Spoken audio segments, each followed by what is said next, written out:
पे एक छोटा सा शहर है सतारा। इस शहर से कुछ ही दूर पे एक गांव है जामला। छोटा गांव है और गांव के चारों ओर जंगल का इलाका है।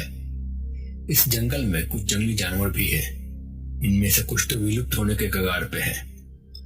अक्सर कोई शिकारी किसी मासूम जानवर को अपना शिकार बना लेता है, या कभी जंगल की आग ना जाने कितने बेजुबान जानवरों को एक साथ निगल जाती है। आखिरकार सरकार ने इस पर ध्यान दिया और वन विभाग को इसकी जिम्मेदारी दी गई। राजेश को गांव में भेजा गया और उसकी नियुक्ति की गई फॉरेस्ट ऑफिसर के तौर पे। जब वो गांव पहुंचा तो उसने देखा कि गांव ज्यादा पिछड़ा हुआ नहीं था, पर गांव में शाम होते ही पूरा गांव खाली होने लगता था। लोग जंगली जानवरों के डर से अपने अपने घरों में चले जाते थे शाम को ही। राजेश गांव के उसी रास्ते पे आगे बढ़ता गया। थोड़ी दूर पे उसने देखा कि एक छोटा सा मकान है। ये फॉरेस्ट चौकी नंबर 12 थी। राजेश को इसी मकान में रहकर सारे गांव की और जंगल की निगरानी करनी थी। जब राजेश उस मकान के पास पहुंचा तो उसने देखा कि वो मकान बहुत पुराना था।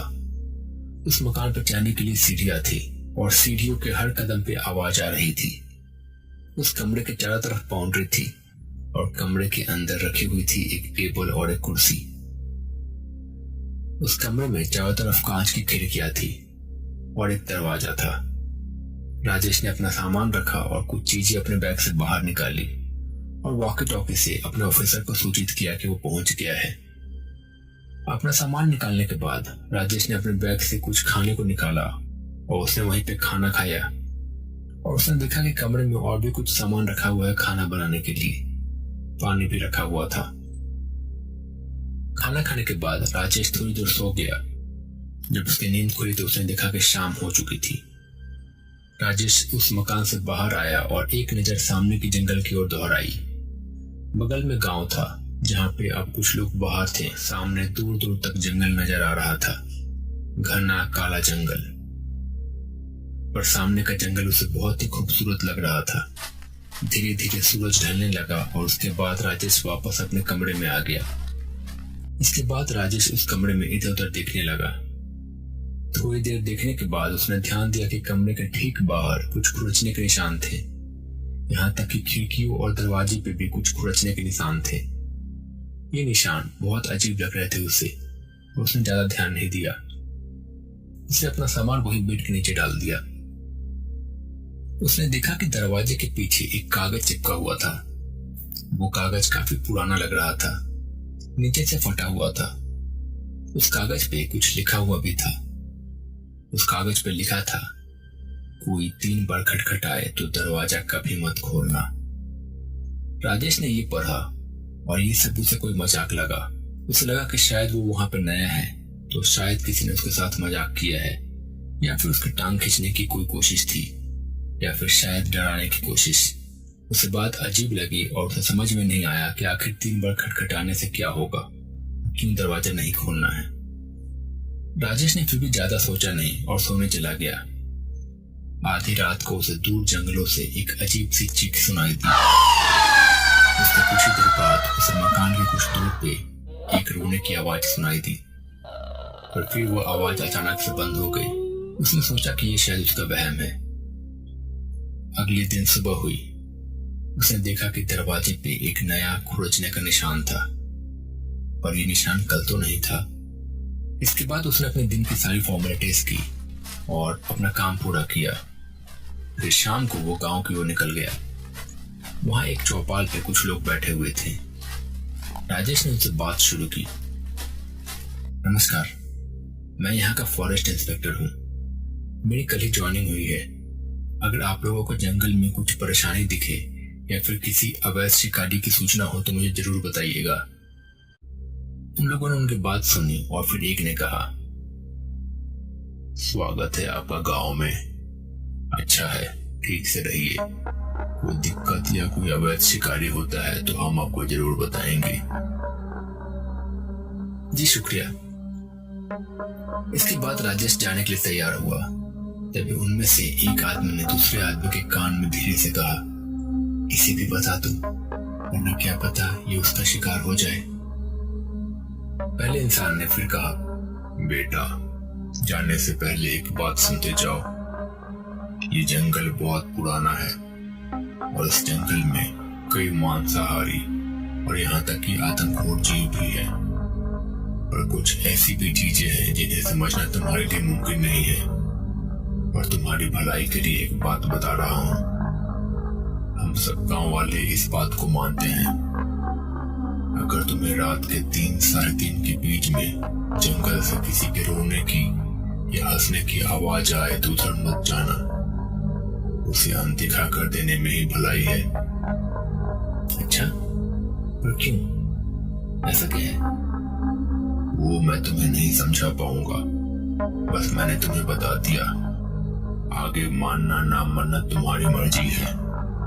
और हाँ, अगर 3 बार दरवाजा खटखटाए कोई तो कभी दरवाजा मत खोलना, वो इंसान नहीं होगा। अच्छा ठीक है, शुक्रिया।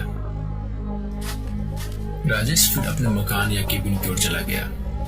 वो मन ही मन सोच रहा था कि कहीं गांव वाले भी अवैध शिकार में शामिल तो नहीं और उसे दूर रखने के लिए उसे शायद डराने की कोशिश कर रहे हैं। यही सोचता सोचता वो मकान में बैठ गया।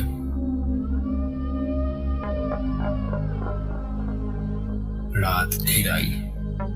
राजेश ने थोड़ा बहुत काम किया, फिर खाना खा के सोने चला गया, पर वो ज्यादा गहरी नींद में नहीं था। रात में उसकी नींद खुली। उसे जंगल में किसी लड़की के चीखने की आवाज सुनाई दी। उसके बाद एक जानवर के चिल्लाने की। लगता है शिकारी है, अभी जाके देखता हूँ कौन है। इसके बाद वो जंगल की ओर बढ़ गया। थोड़ी दूर चलने पे वो जंगल में पहुंच गया। उसने देखा कि अंदर एक लड़की खड़ी थी। वो रोए जा रही थी। कौन हो तुम? और यहाँ इतनी रात को इस जंगल में क्या कर रही हो? अच्छा हुआ आप आ गए, मैं तो परेशान हो गई थी। कितने दिन हो गए यहाँ कोई नहीं आता है, शायद सबको पता चल गया है। अच्छा हुआ तुम आ गए। इतने दिनों से किसी का खून नहीं पिया था, अब तुम्हें मार के तुम्हारा खून पीऊंगी। इतना कह के वो अपने असली रूप में आ गई।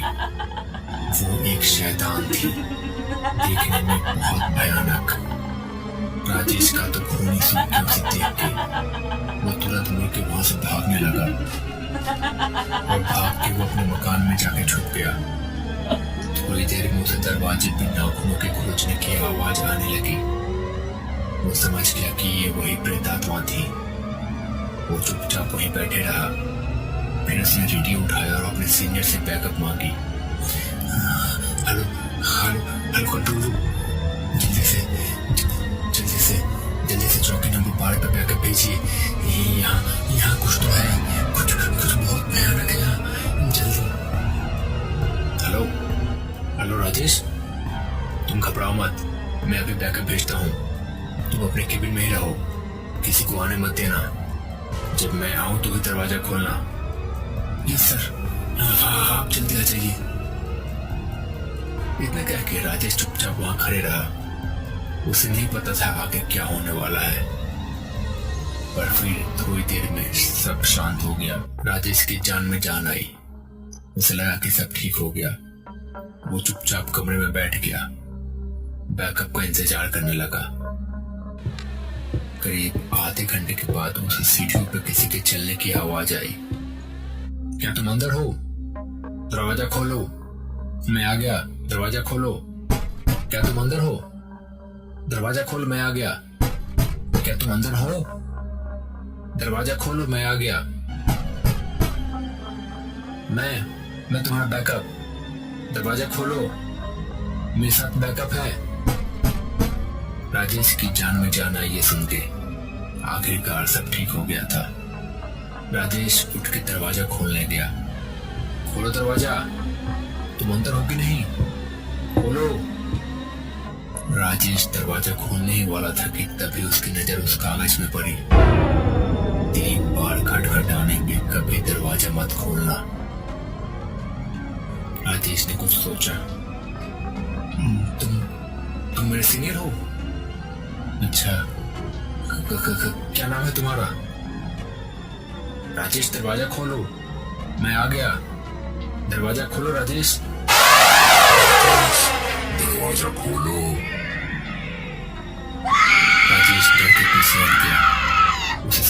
चुका था कि ये वही था।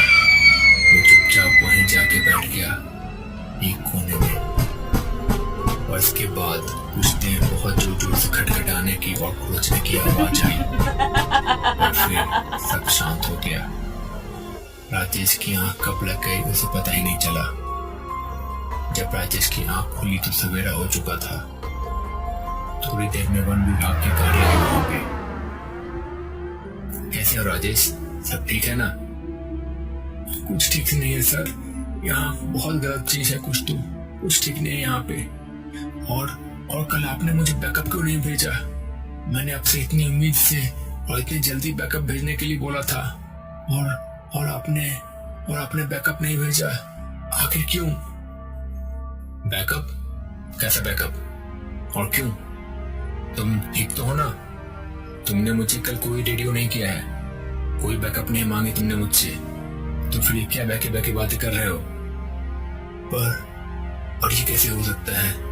मैंने तो ओह